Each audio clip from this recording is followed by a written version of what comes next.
Bom dia a todos. Meu nome é Rodrigo Nunes da Fonseca. Eu sou professor aqui da UFRJ Macaé, o Instituto de Biodiversidade e Sustentabilidade no PEN UFRJ. E hoje eu vou estar conversando com vocês um pouco na parte de histologia, né, o estudo dos tecidos. Já tiveram aula previamente de alguns tecido epitelial, também os próprios métodos de estudo histológicos, né? E hoje a gente vai estar tratando sobre os tecidos conjuntivos, particularmente o tecido conjuntivo propriamente dito. No final da aula eu vou colocar também meu e-mail, caso vocês queiram tirar alguma dúvida, tá? E também meu currículo Lattes, para vocês terem um pouco de noção de quem sou eu, quais pesquisas eu realizo, né? Então, vamos dar início à nossa aula. Só um segundo. Então, quando a gente fala de histologia, o estudo dos tecidos, acredito que vocês já tenham tido contato, né, particularmente, com os grandes tecidos básicos que a gente tem no indivíduo mamífero. E nesse slide vocês veem tecido epitelial, os tecidos conjuntivos, o tecido muscular e o tecido nervoso. Então, vocês já observaram, né, já aprenderam os tecidos epiteliais, essas células que, em geral, a gente chama que são células polarizadas. Elas têm uma diferença entre a região, muitas vezes, a região apical e a região basal. E comigo vocês vão estar estudando aquilo que a gente chama de tecidos conjuntivos. Os tecidos conjuntivos, a gente vai ver no próximo slide, eles são divididos em tecido conjuntivo propriamente dito e tecidos conjuntivos especializados. E também temos os tecidos musculares e o tecido nervoso. Todos eles juntos constituem os tecidos básicos que a gente tem em mamífero. Então, como vocês vão ver na disciplina de vocês, a gente tem a parte de histologia básica, em que a gente define esses tecidos e tipos celulares básicos e, particularmente, depois, na segunda parte da disciplina, das matérias, vocês vão aprender, então, os sistemas, né? Os sistemas respiratório, urogenital, digestório, nervoso e dentre outros, né? Então, nessa parte da matéria, a gente vai estar, então, lidando com os tecidos propriamente dito, né? O tecido conjuntivo, que é o nosso assunto da aula aqui hoje, né? Ao contrário do tecido epitelial que vocês viram nas aulas anteriores, ele tem essa característica de possuir muita dessas substâncias, que a gente dá um nome geral, né? De matriz extracelular, né? Então, quando a gente olha essa coloração aqui no tricrômio de Gomori, a gente vê aqui em azul, nessa região embaixo, né? Essa região de tecido conjuntivo, a gente pode identificar o quê? Embora a gente veja essas pequenas bolinhas aqui, que são os núcleos das células, a gente vê uma quantidade muito grande de matriz extracelular. Esse tecido, em geral, então, ele é caracterizado por ter essas células afastadas por bastante substância extracelular e com uma grande quantidade de vasos, um tecido bastante vascularizado, com exceção aí da cartilagem, tá? Então, esses são aquilo que a gente chama de tecidos conjuntivos, é o que a gente vai estar vendo na aula de hoje, que a gente tem uma representação dessas fibras, essa matriz extracelular, com colágeno, que é essa proteína superabundante, que vocês vão ver muito nas aulas de vocês, as células adiposas, que fazem parte do nosso tecido conjuntivo, os fibroblastos, que são essas células que secretam matriz, os macrófagos, né, células do sistema imune, que também ficam residentes nesse tecido conjuntivo, os plasmócitos, que são células B, né, células de defesa diferenciadas, e aqui também os mastócitos, que são células também envolvidas com respostas, principalmente à alergia. Tá? Então, é isso que a gente vai estar conversando um pouco na aula de hoje. Ainda sobre os tecidos conjuntivos, a gente pode classificar esses tecidos em diferentes nomes, né? Quando a gente fala sobre histologia, o que a gente está falando? A gente está falando sobre tipos de tecidos, né? Então, você tem que ter uma nomenclatura. Então, aqui não é decorar ou não decorar, mas é que você precisa saber, né? Basicamente, classificar um tecido. Quando você olha uma lâmina, né, no microscópio, uma lâmina que sofreu um processo de coloração e um processo de anteriormente da coloração de fixação, você vai poder identificar os tipos celulares e essa matriz extracelular. Para isso, você faz um processo de classificação, aonde nós temos aqui, por exemplo, o tecido conjuntivo embrionário, particularmente encontrado muito no cordão umbilical e muitas vezes formado aí por mesoderma, né? Mesoderma intraembrionário também, ele tem muitas células também adiposas e muito tecido conjuntivo, e como o próprio nome diz, ele contém muitas células ainda indiferenciadas, células que a gente chama de células embrionárias, tá? O tecido conjuntivo especializado, né? Como eu falei para vocês, tanto a cartilagem, o tecido cartilaginoso, o tecido adiposo, né, propriamente dito, o sangue, né, o próprio tecido sanguíneo e o osso, eles são caracterizados como tecidos conjuntivos especializados. Eles têm funções específicas dentro do seu corpo, né? Que vocês vão ver muito na parte de histologia, também na parte de fisiologia, né? O sangue no transporte de gases, os ossos dando sustentação, a cartilagem também servindo como molde para a formação de osso, também próximo de regiões de articulações, né? Sustentação de impacto.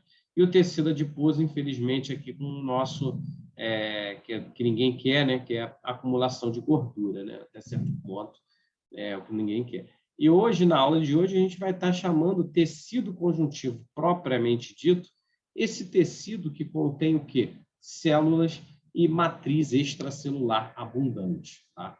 É isso que a gente vai estar tratando na aula de hoje. Quando a gente fala de tecido conjuntivo, em geral, a gente está falando de uma origem embriológica, né? Aqui a gente vai falar um pouco da própria origem embriológica, né? Vocês devem lembrar que nós somos seres triploblásticos, né? Nós temos 3 camadas germinativas, onde nós temos o ectoderma, o endoderma e o mesoderma, sendo que esse mesoderma ele é dividido em várias subdivisões, e não vem tanto ao caso aqui, mas as células do tecido conjuntivo, elas são advindas, em geral, dessa chamada célula mesenquimal indiferenciada, na sua grande maioria, né? Essa mesenquimal, essa morfologia, né, de uma célula espraiada, né, bem aberta, e boa parte, então, desse tecido conjuntivo ele vem do mesoderma, com exceção das células do tecido conjuntivo da cabeça, que advém da chamada 4ª camada germinativa, que é a chamada crista neural. São estruturas que a gente denomina também de ectomesênquima, né? Uma célula que ela tem essa capacidade de diferenciação celular bastante distinta dos demais. Então, aqui a gente vê essa célula mesenquimal indiferenciada dá origem a todos esses tipos celulares. O condroblasto vai se diferenciar em condrócitos, né? Células maduras, adipócitos, fibroblastos, célula mesotelial, né? Que forma o mesotélio, a célula que reveste aqui os vasos, o endotélio, e a parte óssea, o osteoblasto e o osteócito, como células maduras, né? Para quem não está acostumado muito com a área de histologia, vocês vão ver que toda vez que tiver essa denominação de blasto, é uma célula jovem, e tudo que terminar com cito é uma célula já diferenciada. Então, você tem o condroblasto, você tem o condrócito, você tem o osteoblasto, você tem o osteócito. Então, sempre denominando a célula indiferenciada e a célula madura, ok? Além da célula indiferenciada mesenquimal, outro componente importante do tecido conjuntivo, que também tem origem de mesoderma, são as células chamadas células tronco hematopoética, ou célula-fonte hematopoética, que essa dá origem a todos os tipos celulares aí presentes no sangue, né, aquilo que corre nas suas veias, mas também células que vão, ao saírem do sangue, vão para a circulação e podem se tornar células residentes desse tecido conjuntivo propriamente dito, isto é, células que migram, né, fazem um processo de home, elas migram para o seu tecido e dentro desse tecido, então, vão se diferenciar. Quais são essas células? Então, dentro dessa célula tronco hematopoética, você tem os precursores linfocitários, dando origem, por exemplo, aos plasmócitos, né? A gente também tem megacariócitos, né? Também como células que podem que dão origem também aos fragmentos do megacariócito, dão origem a plaquetas, os mastócitos, que a gente vai ver durante a aula e posteriormente, que são células que vão também liberar grânulos, né? Degranular também podem ser células residentes e principalmente o macrófago, que é essa célula do nosso sistema imune inato, que é importantíssima aí também como célula apresentadora de antígeno, né? E também na parte de fagocitose. E, além disso, a gente também tem nos tecidos as células responsivas também em termos de resposta imune, os neutrófilos, eosinófilos e basófilos, tá? Todos esses tipos celulares aparecem muitas vezes, né? Não todos, mas a maior parte deles aparece quando você faz um simples exame de sangue e depois vocês vão ter uma aula específica aí sobre sangue. Quais são as propriedades funcionais do tecido conjuntivo? E aqui eu estou falando geral, né? Não estou falando necessariamente de tecido conjuntivo propriamente dito, eu estou falando de tecido conjuntivo, como eu falei para vocês, que é cartilagem, osso, músculo, né? São todos tecidos conjuntivos, né? O que não é epitélio acaba sendo ou tecido conjuntivo, ou tecido muscular, ou tecido nervoso, na definição clássica. Muitas vezes os tecidos conjuntivos eles vão sustentar o epitélio, né? Eles ficam de cima, né? Sustentando o epitélio, vão formar tendões, ligamentos e cápsulas que vão então envolver diversos órgãos. Aqui a gente tem alguns exemplos, aqui embaixo também linfonodos e todas as cápsulas, aqui também região também de tecido conjuntivo logo abaixo do epitélio, né? O tecido conjuntivo. E você vai ter também a formação de um estroma, né? Todos os órgãos, né? Por exemplo, o fígado, rim, todos os órgãos têm essas células mesenquimais que vão, então, dar sustentação ao órgão. Muitas vezes você tem tipos celulares diferenciados e as células estromais que a gente chama, então, de tecido conjuntivo em geral, que vai preencher, muitas vezes, espaços. Aqui a gente vê muito bem tudo que a gente vê que vem em vermelho são as células do tecido muscular e aquilo que fica entre essas células se chama de tecido conjuntivo, tá? Desculpa aqui, tive um pequeno problema no meu screen. Estamos retornando.